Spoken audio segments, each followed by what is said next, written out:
Oke, shalom teman-teman semua. Shalom Kembali lagi juga. ke podcast ya yang kita Slow tunggu-tunggu. Bang Ded, slow. Ya kita mau melanjutkan pembahasan kita tentang cinta uang. Ya, saya yakin teman-teman diberkati dengan pembicaraan diskusi kita pagi hari ini. Kita mau lanjutkan. Nah, uh, buat abang-abang kakak-kakak gitu ya, kita udah tahu nih, ya kita sama-sama sudah bicara banyak gitu ya, dan ada ayat juga ya bicara tentang uang di Ibrani 13. Kita bisa lihat juga pernah dikatakan janganlah kamu menjadi hamba uang dan cukupkanlah dirimu dengan apa yang ada padamu gitu ya, bahwa konsep kecukupan itu sangat penting. Nah, sekarang ini langkah selanjutnya gitu ya, kalau kita sama-sama sudah tahu oh nggak boleh nih cinta uang ya, Tuhan melarang kita cinta uang. Nah, sekarang bagaimana orang percaya atau orang Kristen mengelola uangnya, harusnya seperti apa? Silakan mungkin dari abang-abang kakak-kakak, bagaimana kita seharusnya mengelola uang kita? Mungkin Bang Roy tadi sempat belum selesai menanggapi. Iya, sebelum sebelum ke pertanyaan Bang Raja tadi, ada yang tanggung nih, Abang perlu jelasin sedikit ya mengenai kenapa kita tuh nggak boleh terjerat. Iya, nggak apa-apa aja. Kepada kamu utang traktir lah sama Abang.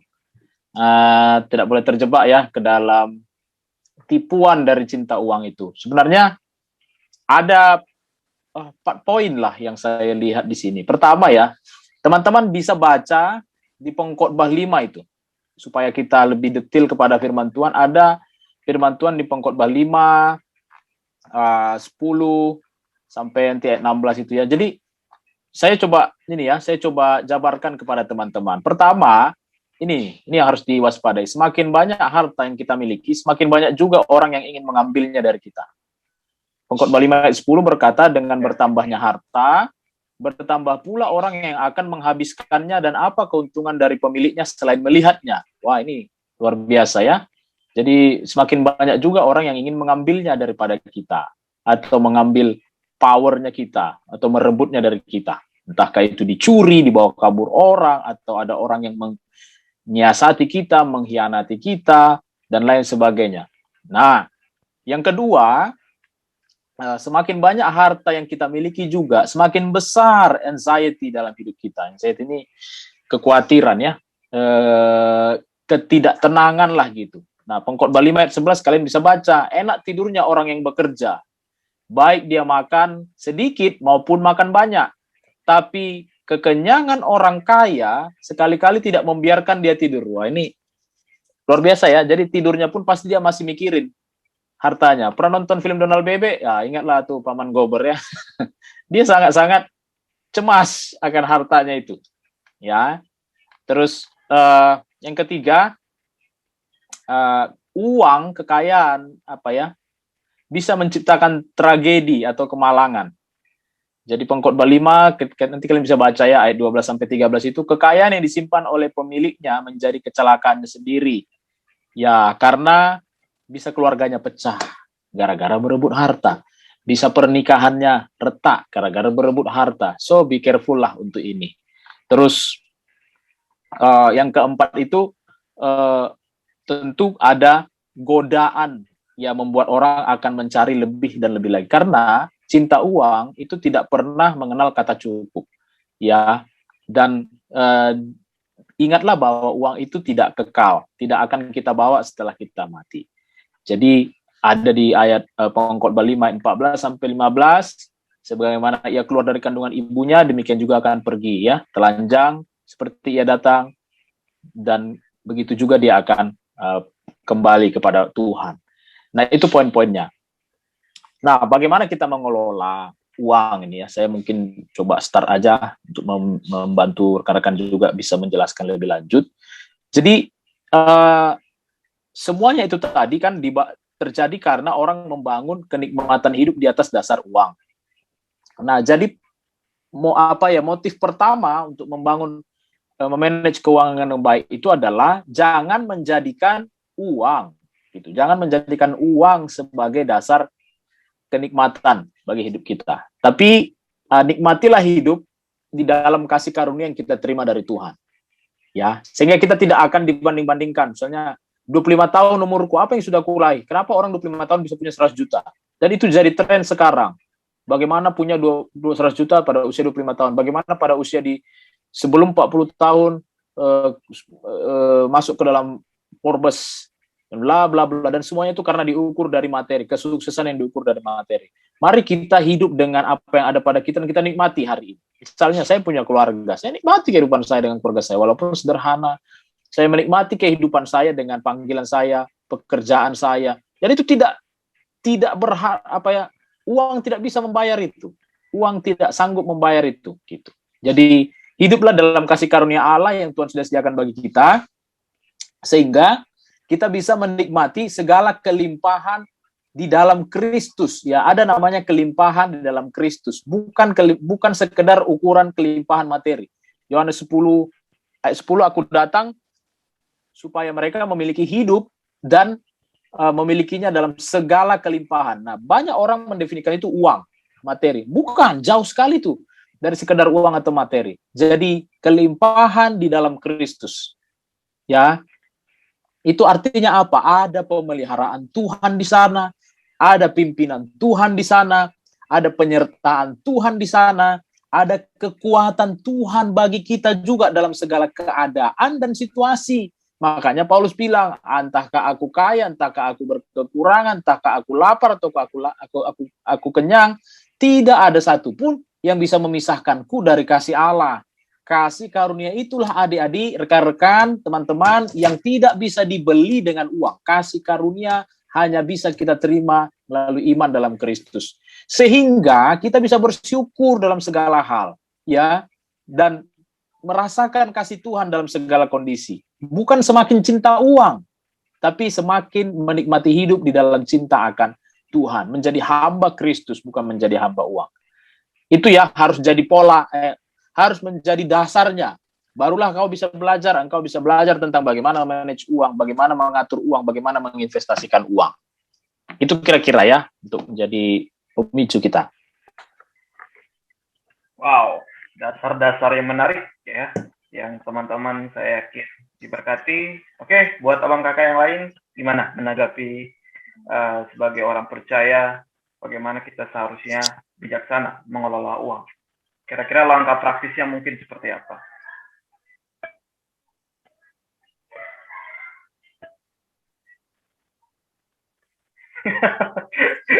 Yang senyum duluan Kak Sarah. Saling memandang.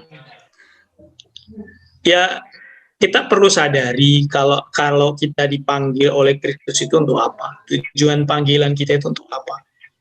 Itu di dalam Kristus kita bukan hidup bagi diri sendiri lagi gitu, tapi bagi Tuhan dan bagi banyak orang. Seperti yang sering saya sampaikan ya, kalau lagi PA, lagi sharing sama orang, kita jadi saluran kasih Tuhan gitu. Jadi uang juga bisa kita pergunakan sebaik-baiknya untuk memberkati banyak orang gitu, supaya mereka juga mengalami Tuhan.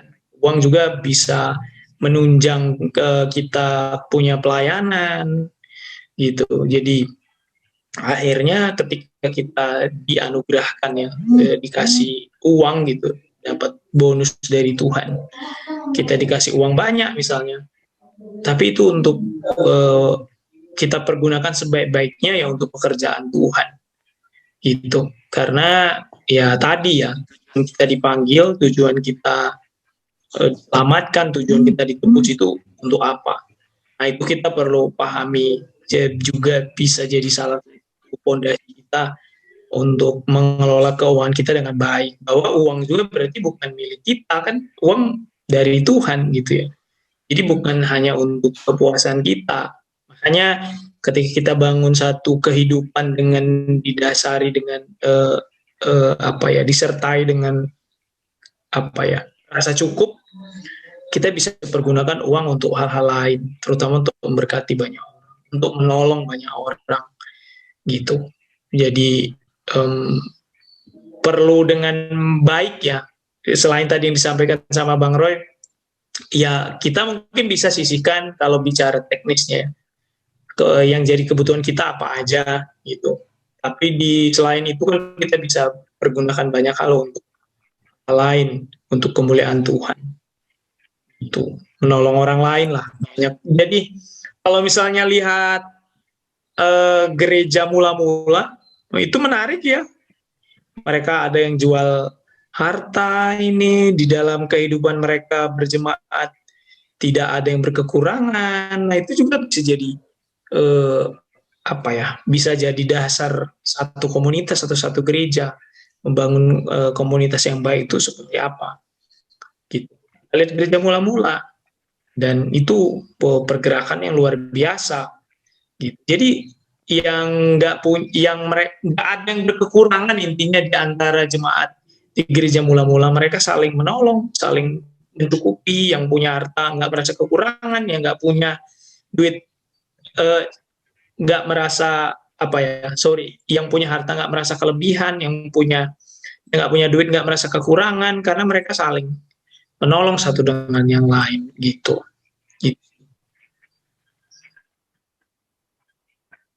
Oke, menarik sekali. Kayak aku ingat satu buah gereja saya ingat dia tuh punya program ya. Jadi kayak mereka menyekolahkan anak-anak yang kurang mampu di sekitar lingkungan gerejanya.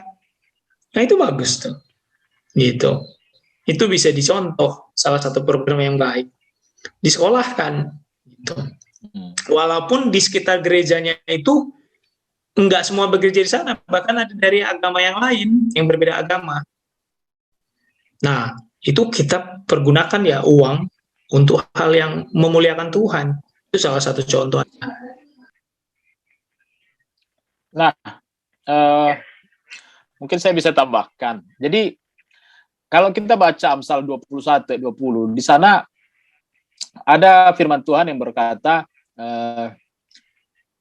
harta, Amsal 21-20, harta yang indah dan minyak ada di kediaman orang bijak, ya.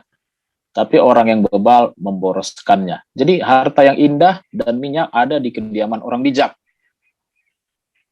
Kebijaksanaan ini penting dalam pengelolaan harta. Tapi orang yang bebal memboroskan. Jadi kalau kita boros, udah pasti itu kita bebal. Udah pasti kita bukan termasuk orang bijak. Jadi jangan boros. Pertama, mengelola keuangan itu jangan boros. Nah, ya kan? Gitu. Jangan konsumtif berarti ya. Ya, konsumtif, hedon, dan lain sebagainya. Kalau teman-teman lihat versi dari FAYH-nya ya, Firman Allah yang hidup, Amsal 21-20 ini, dikatakan di sana, orang bijaksana suka menyimpan untuk masa depan. Tapi orang bodoh menghabiskan semua yang diperolehnya. Nah, ini luar biasa. Jadi, kalau saya ya, pertama ya, ini harus menjadi prinsip anak-anak Tuhan. Kalau teman-teman mendengarkan ini. Bagaimana kita mengelola keuangan kita? Bagaimana ya? Pertama, kita harus mengerti bahwa prinsip pertama adalah Tuhan sumber keuangan kita. Bukan pekerjaanku, bukan bisnisku, dan lain sebagainya. Sehingga kalaupun ada something happen, kamu tidak ikut pula porak-poranda imanmu dan lain sebagainya, hidupmu gitu. Nah, Tuhan adalah sumber keuangan saya. Jadi, saya percaya bahwa Tuhan menolong saya dalam segala hal. Walaupun saya dipecat misalnya gara-gara COVID ini dan lain sebagainya, saya tahu Tuhan tidak biarkan saya. Yang kedua, prinsip kedua adalah menghormati Tuhan, teman-teman. Rekan ya, menghormati Tuhan sebagai yang pertama dalam keuangan kita. Sebagai indikator bahwa hati kita sedang tidak cinta uang gitu ya. Hati kita yang tetap pada Tuhan. Tuhan adalah yang pertama, kita hormati Dia di dalam keuangan kita. Ya, ini suara saya masih jelas ya. Jadi muliakan Tuhan dengan hartamu, dengan hasil pertama dari segala penghasilanmu, kata Amsal ya, itu kita tahulah ayat itu. Jadi saya akan selalu persembahkan dari setiap keuangan saya itu menjadi persepuluhan. Nah, ini sesuatu yang harus diingat loh, kapan terakhir kali kita memberikan persepuluhan kita gitu. Lalu yang kedua, berbicara kebutuhan hidup. Tadi Bang Dedi banyak bicara tentang kecukupan. Cukupkan kebutuhan hidupmu, ya. Jangan boros, jangan foya-foya. Belajar untuk punya kehidupan yang cukup. Kita harus membangun begini nih. Daripada kita membangun cinta akan uang, kita harus membangun teologi kecukupan dalam kehidupan kekristenan kita. Dalam doa Bapa kami kan dibilang gini, berilah kepada kami makanan kami yang secukupnya. Wow, ini luar biasa loh. Teologi kecukupan ini. Nah, dari uang yang ada, yang tersisa, kamu bisa investasikan. Nah, itu case lain lah ya, kita nggak bahas di sini. Kalian bisa belajar banyak bagaimana menginvestasikan uang yang baik dan sesuai dengan prinsip firman Tuhan. Pilihlah investasi yang baik. Lalu yang selanjutnya, ada juga bagian dari sana untuk ditabur. Tuhan berkata dalam firman-Nya, Tuhan yang menyediakan roti untuk dimakan dan benih untuk ditabur. Ingat itu ya, tahu ayat itu ya. Jadi kalau kita menuai padi yang kita dapat misalnya, kalau saya seorang petani, saya dapatlah gandum padi. Nggak semua itu mau dimakan, tapi ada yang harus kita sisihkan untuk ditaburkan kembali supaya dia mengisi ladang kita lagi. Salah satu cara mengecek hati kita ini masih cukup murah hatikah saya untuk menabur bagi pekerjaan Tuhan, bagi orang miskin, bagi orang lain, atau udah berat gitu. Ya, ingatlah itu yang Abang share ini. Jadi ada yang diinvestasikan, ada juga yang ditaburkan loh, supaya dia menghasilkan buah-buah kebenaran di mana-mana gitu. Itu ya teman-teman. Mungkin bisa ditambahkan juga kalau ada dari teman-teman lain. Wow. Ya, ini bisa jadi jawaban ya buat generasi milenial yang hari ini mungkin mengalami krisis finansial. Ya, karena banyak godaan ya Bang. Hari-hari ini kan e-commerce nih menawarkan banyak godaan. Produk-produk yang murah, padahal mungkin mereka nggak butuh, tapi ini mumpung murah nih, mumpung ada diskon, akhirnya mereka beli, akhirnya mereka ambil, gitu, tanpa memikirkan bagaimana pengelolaan yang baik, bagaimana kita bisa menabung, bagaimana kita bisa punya tabungan gitu ya untuk masa depan kita. Nah, makanya apa yang disampaikan Bang Roy tadi sangat-sangat bermanfaat untuk kita semua, teman-teman ya, generasi muda. Dan mungkin ada ya yang mau disampaikan dari kakak-kakak yang lain, bagaimana supaya kita bisa ada mengelola satu hal lagi yang sangat penting, Ja. Itu Kak Sarah udah bilang. Jangan berutang. Ya. Jangan sampai kejebak. Benar. Itu saya tadi lupa, teringat aja. Prinsip yang selanjutnya dari semua yang sudah diinvest itu, jangan berutang. Udah tahu gajinya kecil, berutang pula ke apa istilahnya tempat berutang itu? Bang, pinjaman online. Rentenir. Rentenir. Apa sih bahasa kerennya sekarang? Pinjaman online, Bang. Pinjol. Kayaknya bukan itu deh. Ya itulah ya. Banyak anak muda tuh terjebak di sana dan akhirnya dia jadi rusaklah hidupnya gitu.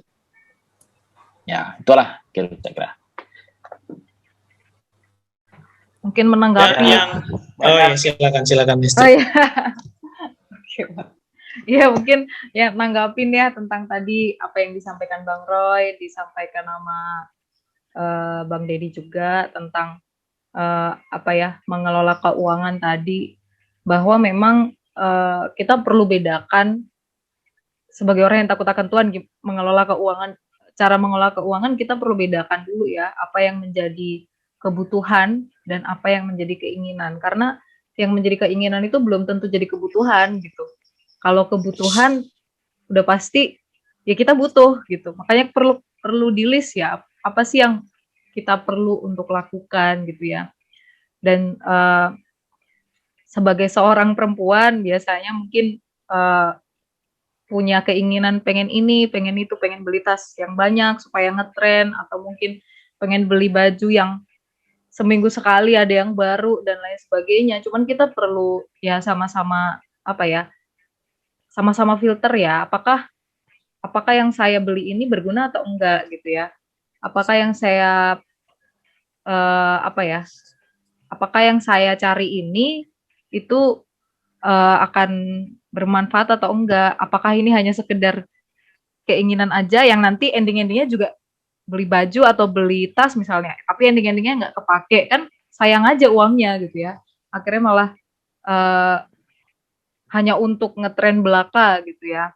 Dan untuk memuaskan keinginan pribadi itu kan nggak oke ya. Jadi memang lebih baik ini sekalian pesan juga untuk pendengar, kalau misalnya memang teman-teman punya kelebihan uang, ya lebih baik ya ditaburlah ke orang-orang yang lebih butuh gitu. Karena kan kalau kita berkelimpahan ya puji Tuhan ya, secara keuangan kita berkelimpahan ya puji Tuhan, dan tapi kita punya uang yang lebih banyak bukan berarti untuk memuaskan keinginan pribadi, tapi justru kita ada itu untuk menolong orang-orang yang malah butuh secara finansial, dan itu banyak.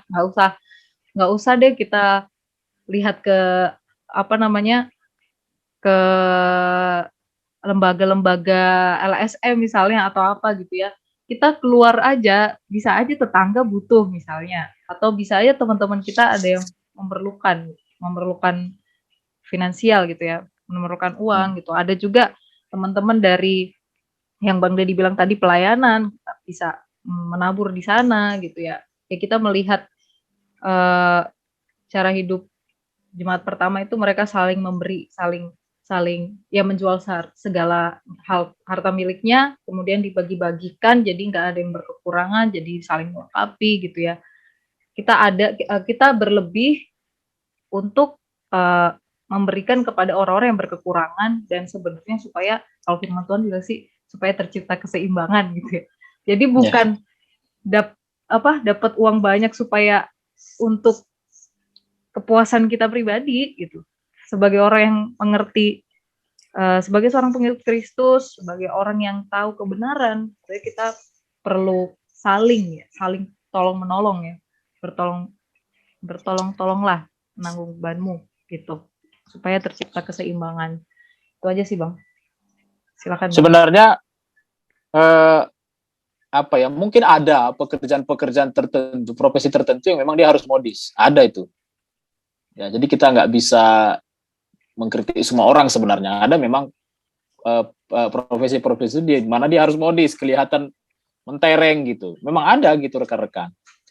Nah, lalu sisi yang tadi dibilang Kak Istu itu menarik ya, bahwa memang kita perlu menabur, memberi, ada pemberian kasih, jangan berbicara hanya kepuasan. Tapi kalau saya sih, it's okay, ada yang kita alokasikan juga untuk kepuasan sendiri. Tapi ini ya kan, kita tahu ukurannya, mana yang sudah berlebihan. Lagi-lagi tuh, teologinya Bang Deddy itu kan disertai dengan rasa cukup. memang Deddy ini paling ahli lah dalam hal teologi penderitaan. Mengosongkan diri, keakuan, kematian yang begitu-begitu nih. Jadi, tapi itu benar. Maksudnya hal yang merupakan kepuasan diri kita sendiri boleh juga kita bayar dengan uang kita. Misalnya ya aku pengen juga sih kadang-kadang tuh aku pengen punya sepatu yang bermerek lah. Sepatuku entah apa aja mereknya, selalu merek dari sana, Bandung Coret. Sebentar-sebentar sobek gitu kan. Sobek kok sebentar-sebentar. Makanya belilah sekali-sekali yang mereknya conteng begitu kan, keren gitu. It's okay gitu. Tapi ya saya tidak jadi orang yang tergantung bahwa segala sesuatu yang dalam diri saya itu harus branded. Oh enggak, saya kan sudah branded by the blood of Christ. Asik. Nah itu setuju ya Bang. Kalau di dunia ekonominya itu, kenapa orang-orang tertarik gitu untuk buka jualan online dan segala macam gitu ya, tertarik dengan belanja online, karena memang sifat dasarnya gitu ya, sifatnya konsumen itu kalau dari sisi ekonominya dilihat ya, yang paling nggak apa ya, yang paling terasa itu ya manusia itu nggak pernah puas memang gitu. Udah satu pengen dua, udah dua pengen empat gitu kan. Nah, kalau tadi yang merespon yang disampaikan Bang Roy, ya benar gitu. Kita ngelihat dari sisi kebutuhan gitu ya. Memang sudah saatnya, cocok rasanya saya pakai sepatu di brand ini, ngelihat juga dari kebutuhannya gitu, bahwa saya sering keluar kota misalnya, kan nggak lucu nanti kalau misalnya di bandara sepatu saya copot taplaknya gitu kan, nggak lucu juga gitu ya, tapi itu semua ada kadarnya ya.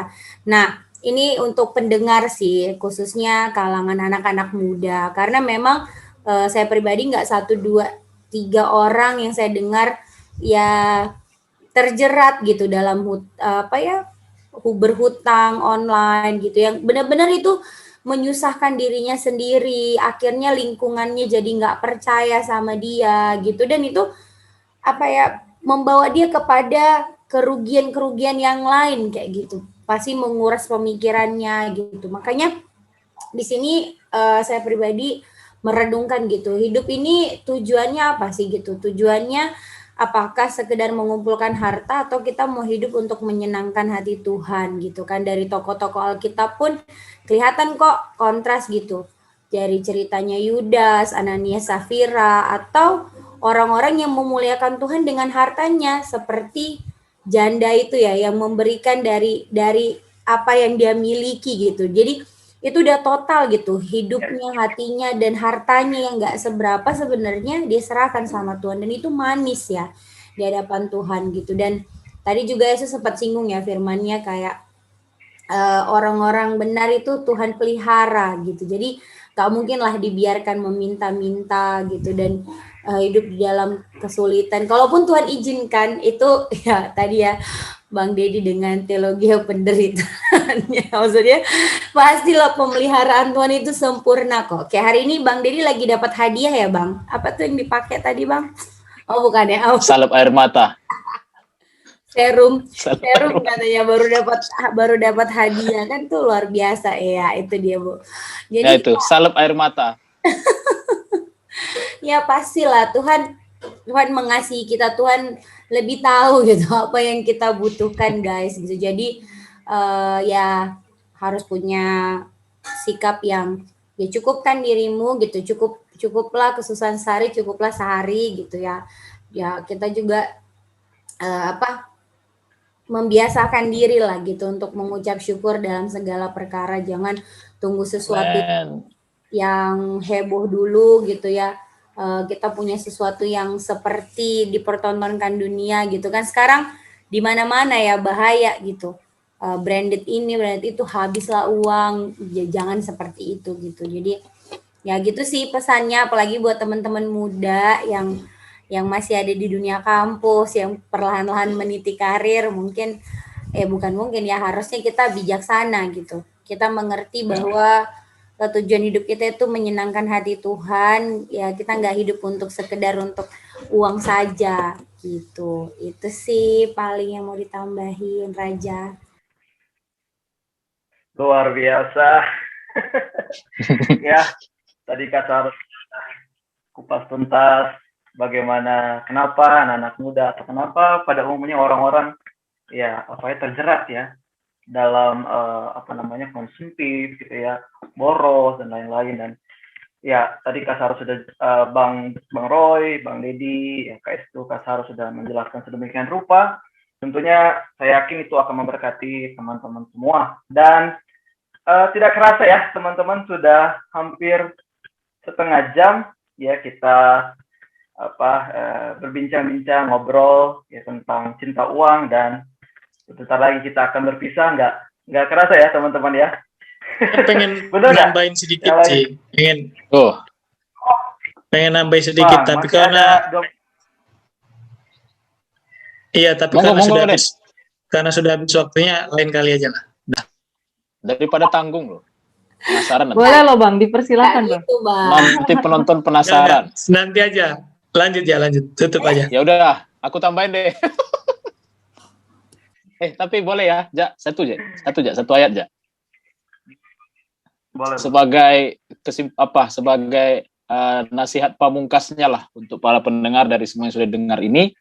Ya tadi bersyukur, bijak dalam mengatur keuangan, jaga kondisi hati. Yes, kita udah memahami semua dari yang diceritakan, diajarkan. Nah, saya lengkapi dengan Yesaya 61 ya, ayat 6. Yesaya 61 ayat 6. Tetapi kamu akan disebut imam Tuhan dan akan dinamai pelayan Allah kita. Ini ada lagunya nih. Imam Tuhan, pelayan Allah. Yang mau tahu lagunya nanti bisa Saya tahu kontak. lagunya, Bang. Saya tahu Iya. lagunya. Nah, tetapi kamu akan disebut imam Tuhan dan akan dinamai pelayan Allah kita. Kamu akan menikmati kekayaan bangsa-bangsa dan akan memegahkan diri dengan segala harta benda mereka. Sebagai ganti bahwa kamu mendapat malu 2 kali lipat, dan sebagai ganti noda dan ludah yang menjadi bagianmu, kamu akan mendapat warisan 2 kali lipat di negerimu, dan sukacita abadi akan menjadi kepunyaanmu. Ini luar biasa. Banyak orang menghabiskan hidupnya hanya untuk memburu harta, menjadi berkarirlah, bisnislah apa, dan itu menjadi tujuan dunia hari ini, yang membuat dunia ya begini-begini aja, tidak ada menarik. Tapi kita anak-anak Tuhan, mari tujuan kita jangan terdistrak dari semua hype yang sedang ada saat-saat ini tentang kesuksesan materi dan segala rupa. Mari layani Tuhan. Kita ini imam Tuhan, pelayan Allah kita. Anak-anak muda, layani Tuhan. Mahasiswa-mahasiswi, para profesional-profesional muda, ayo kita melayani Tuhan di bidang kita masing-masing. Jangan lupakan panggilan kita adalah untuk melayani Tuhan. Dan Tuhan berkata bahwa ketika engkau melayani Tuhan, engkau bertindak sebagai imam Tuhan, perantara antara generasi ini kepada keselamatan, maka Tuhan berkata, kamu akan menikmati kekayaan bangsa-bangsa. Itu yang dicari seluruh dunia ini. Tapi kamu akan menikmati karena kamu melayani Tuhan. So, mari kita layani Tuhan dengan seluruh hidup kita. Dan Tuhan yang akan memegahkan anak-anaknya ini dengan segala harta benda bangsa-bangsa. Engkau akan mengelola harta bangsa-bangsa pada saat kita melayani Tuhan. God bless you all. Wow. Ya, kamu juga ya, teman-teman semua. Oke, tidak terasa sudah setengah jam lebih ya. Saya akan undur diri dan teman-teman juga akan undur diri. Sebelum kita tutup nanti kita berdoa. Akan Kak Sarah nanti saya minta untuk dengan hormat berdoa. Tapi sebelumnya juga saya ada ayat penutup ya, sebelum kita sudahi gitu ya. Kita bisa lihat di Ibrani 13 tadi ayat yang kelima. Janganlah kamu menjadi hamba uang dan cukupkanlah dirimu dengan apa yang ada padamu. Karena Allah telah berfirman, aku sekali-kali tidak akan membiarkan engkau dan aku sekali-kali tidak akan meninggalkan engkau. Wow, ya. Luar biasa teman-teman, ya ada amin ya, bahwa ya sesungguhnya yang membuat kita menjadi cinta uang karena banyak orang khawatir ya dengan hidup ini, sehingga banyak orang menimbun uang ya, mencoba untuk mengumpulkan banyak uang karena dia khawatir dengan masa depan, dia khawatir dengan apa yang akan terjadi di masa datang. Padahal firman Tuhan sudah jelas, sekali-kali aku tidak akan meninggalkan engkau. Jadi percaya teman-teman bahwa Tuhan tidak pernah meninggalkan engkau, dan kita juga harus belajar ya untuk punya prinsip yang betul ya sebagai anak-anak Tuhan. It's not owner ya, kita ini bukan pemilik sebenarnya. Kita ini pengelola ya. Saat kamu mungkin hari ini menjadi orang kaya, saat kamu bukan menjadi pengelola yang benar, ya kamu akan jadi miskin dengan cepat. Ya, kalau kamu orang miskin saat ini tapi kamu bisa menjadi pengelola yang benar, saya yakin kamu akan ya berkelimpahan juga ya, dan kamu bisa memberkati banyak orang. Jadi kuncinya bukan kita ini pemilik, tapi kita ini adalah seorang pengelola ya. Tidak ada yang kita miliki, semua yang kita miliki ini milik Tuhan. Ya, yang kita miliki satu-satunya cuma dosa. Ya, yang kita miliki cumalah dosa, tidak ada yang kita miliki, gitu ya. Dan semuanya punya kepunyaan Tuhan. Nah, mungkin sekian yang bisa kami sampaikan. Kita akan lanjut di podcast selanjutnya. Tapi sebelumnya saya minta dengan hormat Kak Sarah bisa berdoa untuk teman-teman yang mendengarkan podcast pagi hari ini. Silakan Kak. Baik, kita mau satu dalam doa untuk semua pendengar. Kami berdoa dan berharap bahwa rekaman podcast hari ini menjadi berkat ya. Dan jangan sungkan untuk menghubungi kami di kontak person yang ada di deskripsi di podcast ini. Mari kita satu di dalam doa. Tuhan Yesus, kami bersyukur kami datang kembali Tuhan di hadapan-Mu dengan hati yang terbuka. Tuhan, kami percaya bahwa tangan Tuhan bekerja memelihara hidup kami sampai saat ini. Kami naikkan syukur kami Bapa buat pemeliharaan-Mu yang sempurna dalam hidup kami. Kau sungguh tahu apa yang terbaik bagi kami Tuhan. Kami tidak meragukan Tuhan dalam hidup kami karena Tuhan setia dan selalu setia bagi setiap hidup kami, memelihara kami dalam kasih setia-Mu Tuhan. Terima kasih banyak Tuhan, dan hari ini kalau kami sudah boleh Bapa bersama-sama Tuhan memperbincangkan tentang cintakan uang, Tuhan kami berdoa apapun yang boleh kami bahas Tuhan melalui podcast ini, melalui rekaman ini, kami berdoa ini menjadi berkat bagi orang-orang muda, bagi rekan-rekan kami pendengar. Kami berdoa Tuhan apabila mereka ada yang sedang bergumul Tuhan tentang finansial, Tuhan Engkau sendiri yang menyatakan diri-Mu. Kami berdoa di dalam nama Tuhan Yesus bahwa setiap mereka boleh merdeka Tuhan dari setiap kesulitan finansial Bapa. Ada jalan-jalan yang Tuhan buka dengan ajaib. Ada pertolongan Tuhan di sana. Di dalam nama Tuhan Yesus kami percaya karena benarlah Tuhan Kau Tuhan yang hidup, yang memelihara kami. Kami berdoa Tuhan, kalau ada yang sedang jatuh Tuhan, biarlah Tuhan sendiri yang menjamah mereka. Kami berdoa lewat rekaman ini mereka menemukan kembali Tuhan gambaran Tuhan, menemukan kembali kebaikan hati Tuhan. Di dalam nama Tuhan Yesus kami berdoa. Terima kasih banyak Tuhan untuk setiap pendengar dimanapun mereka berada. Kami melepaskan berkat bagi hidup orang-orang muda di bangsa kami, di Indonesia ini Tuhan, di dalam nama Tuhan Yesus. Terima kasih untuk setiap abang kakak di rekaman ini Tuhan yang sudah memberkati kami. Kami bersyukur dan kami siap menjalani hari kami lagi hari ini. Dalam nama Yesus kami berdoa. Amin. Amin, amin. Luar biasa. Saya ucapkan terima kasih juga untuk Bang Roy, Bang Dedi, Kak Sarah, Kak Isti yang sudah menemani semua. Saya ucapkan terima kasih para pendengar podcast pagi hari ini yang setia mendengarkan kami. Dan nantikan podcast selanjutnya. Yang belum subscribe, bisa subscribe, follow IG kami, follow Spotify kami, ya, supaya diberkati dengan tema-tema yang sudah kami sajikan, ya. Nanti teman-teman tinggal download saja Spotify, bisa lihat di YouTube juga, ya, channel-channel kami. Oke, Tuhan Yesus memberkati. Sampai ketemu di podcast selanjutnya. Shalom. Shalom semua.